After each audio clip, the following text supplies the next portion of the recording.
قيل لهم تعالوا إلى ما أنزل الله وإلى الرسول قالوا حسبنا ما وجدنا عليه آباءنا أولو كان آباؤهم لا يعلمون شيئا ولا يهتدون.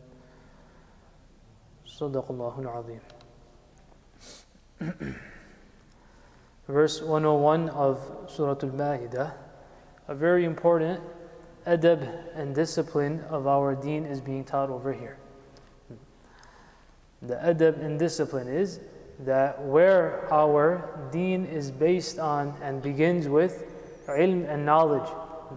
The very first ayat that are revealed are Iqra' bismi, which lays the foundation, qira'ah, reading, recitation. This is the foundation for ilm and knowledge. So our deen is one which encourages knowledge, primarily and firstly the deeni knowledge, b'ma'na wahi, ilm wahi, and giving the highest rank to that. And under that, subordinate to all of that, comes all other rational and empirical sciences. So where this is a focal point of our deen, it's part of our deen, it's a focal point of our deen. At the same time, knowledge which is beneficial is what is encouraged. Ilm nafi'. Ilm nafi' versus ilm ghayr nafi'. Ilm which is beneficial versus that ilm which is not beneficial. So mere information for the sake of information just so that we say we know just for the sake of this, that is not encouraged in our deen, and at times is very much prohibited. So over here, the adab of knowledge, of the adab of seeking knowledge and seeking ilm is being emphasized over here. That when the Sahaba radiallahu anhum, when you are to ask a question, when you want to know something, then unnecessarily do not ask questions. Unnecessarily do not ask questions. For example, people would ask, يَسَأَلُونَكَ عَنِ الْأَهِلَّةِ. People were asking that why is it that the moon starts with a crescent, then it gets larger and larger. Once it gets to the 14th of the lunar month, then it becomes a full moon. Then again it starts decreasing all the way until the next month starts again. What's the astronomical phenomenon behind this? Why is this the case? So the Quran Kareem revealed these ayat that what you should rather ask and what's more beneficial to you is that understand what a'mal and what things of your deen and what beneficial things, even if it may be dunyawi and worldly, are connected with this. يَسَأَلُونَكَ عَنِ الْأَهِلَّةِ. They ask you regarding the science behind it. But in answer, what should you say, Ya Rasulullah? قُلْ هِيَ مَوَاقِيتُ لِلنَّاسِ وَالْحَجِّ. That how it helps us is what? That we can set the times for Hajj, for example. قُلْ هِيَ مَوَاقِيتُ لِلنَّاسِ وَالْحَجِّ. And then other ahkam are mentioned after that. Or يَسْأَلُونَكَ عَنِ السَّاعَةِ أَيَّانَ مُرْسَاهَا. That they ask you when. Give us a specific time. When will the Yawm al-Qiyamah, the hour be? So time and again the Quran Kareem and the Hadith and the Sunnah of Rasulullah would answer that, what did you prepare for it? What did you prepare for it? That's the main part. When the Qiyamah will come, the exact date, not that's only not beneficial for you, but rather it's actually more dangerous for you. It's worse, it's better that it is kept hidden. With that, the Rasulullah Ta'ala gave certain signs so that we may think about it, we can take a lesson, etc., etc. In any case, these ayat also teach one lesson, which is يَا أَيُّهَا الَّذِينَ آمَنُوا لَا تَسْأَلُوا عَنْ أَشْيَاءٍ تُبْدَ لَكُمْ تَسُؤْكُمْ.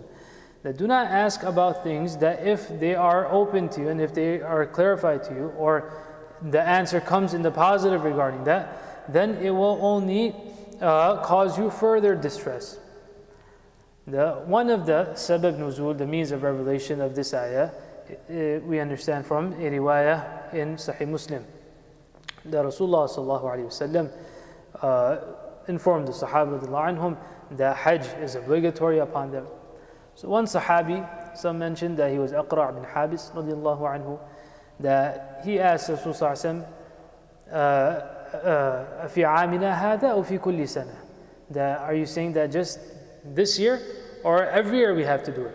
And does a person just have to do it once in his life, or does he continuously have to do it? So Rasul sallallahu alaihi wasallam didn't answer, he kept quiet about it.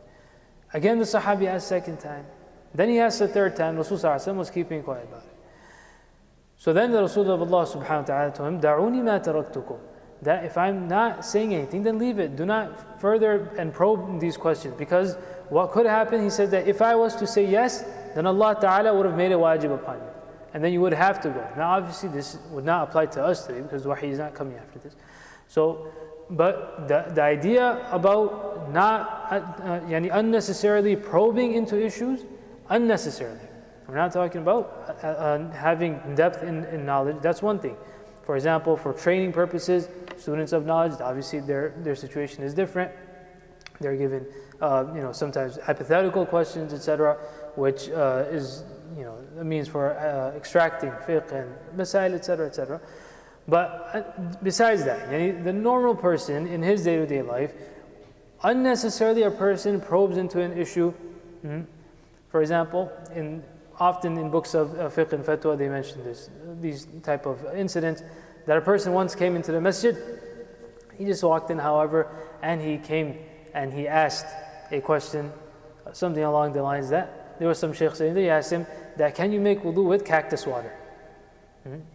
Now he's not in a place where there's any cactus water. So then the shaykh looked at him and said, do you know the dua of entering the masjid? Do you know the adab and etiquettes of entering the masjid? That in which you need, which is applicable to you, that you didn't follow. You didn't enter at the right, you didn't read the dua, you didn't make niyah of i'tikaf. All of this in that you're supposed to have and put into practice, none of this seems to be bothering you. But a mere hypothetical, what's the likelihood of you ever in your life only coming across cactus water? Would that happen? Even us, it would happen, right? The idea is what? That why are you wasting your time with those things? Rasulullah said, "Min husni islam al-mar tarkuhu ma la ya'nih." That from the beauty of a person's Islam is that he leaves out those things which do not concern him. Now, the same question, someone who is under a certain training, if he is given that, that's a separate issue. If we're going to train students of becoming muftiyan, then that's different. That's a different setting. But the normal setting, or for most people, this is not something which they need to concern themselves with. Once a person asked a shaykh that, there's shaitan, and then there's all these many other shayateen after that, right? So who's his wife? Who is Iblis's wife? So the shaykh answered, ذاك عرس لم أحضر. That was one wedding I didn't attend. I wasn't there. Maybe he got married. I didn't attend that wedding. وَإِن تَسْأَلُوا عَنْهَا حِينَ يُنزِلُ الْقُرْآنِ تُبْدَ لَكُمْ عَفَى اللَّهُ عَنْهَا. Allah has pardoned you if you do not know, if it was a mistake, Allah Ta'ala has overlooked that. وَاللَّهُ غَفُورٌ حَلِيمٌ. Allah is most forgiving, Allah is forbearing. قَدْ سَأَلَهَا قَوْمٌ مِّن قَبْلِكُمْ ثُمَّ أَصْبَحُوا بِهَا كَافِرِينَ. That questions, these type of unnecessary questions, some aqwam, some nations before you, they had also asked. And then what happened? That they, because of these questions, then they did not follow, they became disbelievers in Allah Ta'ala. Mufassirun mentioned here various incidents. For example, the people of Salih alayhi salatu wasalam, Qawm Thamud, that when they had asked the Nabi of Allah Ta'ala, then send us a camel, only then, which will come out from the mountain, etc. Meaning they probed into the issue. Clear signs the Nabi of Allah Ta'ala brings them. He said that no, we want this type of camel, it must be a she camel, it must be pregnant and coming out of the mountain. Allah Ta'ala brought that out. And it comes in the Quran, Allah Ta'ala brings out the camel. What did they do? They hamstrung it, they killed it. So because of that, they became kuffar. Or the people of Musa alayhi salatu wasalam, that the Rasul of Allah Ta'ala brings them the alwah, ayat from Allah Ta'ala. What do they say? No, arina Allah jahra. We want to see Allah Ta'ala with our naked eyes right now. So these type of unnecessary probing, or the Quraysh, when they told Rasulullah that if you don't turn the entire Mount Safa into gold, we're not going to believe in you. And these were all things which were unnecessary. Whereas the mu'jiza of the Quran Kareem, the ayat of Allah Ta'ala were very clear in front of them. Now where that is the case, that we are told not to unnecessarily ask, now that doesn't mean to say you start making up things yourself as well. So over here, the Quran Kareem addresses some practices of Jahiliyyah, that they would name certain animals for their idols and for their idol worship, that we consider this animal to be sacred, for example. ما جعل الله من بحيرة ولا سائبة ولا وصيلة ولا حام. There are 4 types of animals mentioned here. Mufassirun give different tafsir for each of these.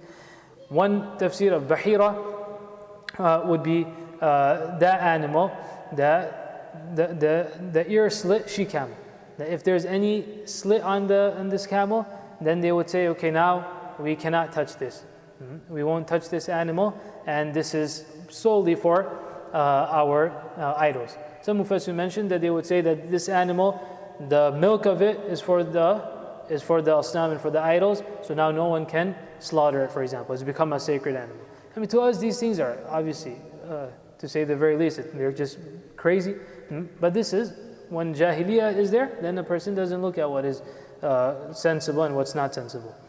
Wala sa'iba would be those camels that they would leave to freely graze, that no one can touch them. These camels, they will freely graze. Wala wasila, and those camels which would give birth to X amount of she camels without having any male that come in between. Wala ham would be that male bull who would impregnate X amount of she camels. So they would say that this is a pahalwan, we're not going to touch this guy. He's very sacred, that he's made so many cows pregnant. وَلَكِنَّ الَّذِينَ كَفَرُوا يَفْتَرُونَ عَلَى الْكَذِبِ. These are all lies that they have concocted against Allah Ta'ala, that it doesn't mean anything. These are all halal animals, whether the animal gives you milk or it doesn't give you milk, whether it impregnates others or it's a bull or it's not. These things, Allah Ta'ala hasn't given them any sanctity. وَأَكْثَرُهُمْ لَا يَعْقِلُونَ, that they do not use their intellect.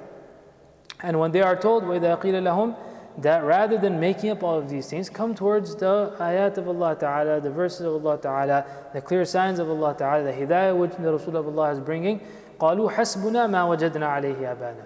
What we find our forefathers upon, that's enough for us. Meaning such type of deviances. أَوَلَوْ كَانَ آبَاؤُهُمْ لَا يَعْلَمُونَ شَيْئًا وَلَا يَهْتَدُونَ. Their deviance was clear. The Quran Kareem is asking a rhetorical question, that their fathers, whom they say that we will follow, is it not true that they themselves held no ilm? وَلَا يَهْتَدُونَ, they themselves were not guided. Meaning clearly they were misguided, and you know this as well. It's very clear. It doesn't take any sensible person can say that these things are just concoctions, which mean nothing. But because it became a tradition, there was a lot of money making also behind this, right? These things, in these schemes, those people on top, they also make a lot of money. And that milk which is there, what's going to happen to the milk? The caretakers, they drink it at the end. All the sacrifices which are given to the idols, it's not just sitting there. Where is it going at the end of the day? The money, all this, where is it going? They're taking it. Those that consider themselves to be the caretakers, the khuddam, they take all of that. Just as in Jahiliyyah today, if a person goes in place of the world, and someone goes and gives certain niyaz to this place and that place, but that person is not overweight for no reason. And that one that's sitting over there, his pockets aren't filled just like that. He takes the money. That's where it goes. So these are things that the Quran Kareem has made them be and pointed towards. Allah Ta'ala gives us tawfiq that we stay upon the right path.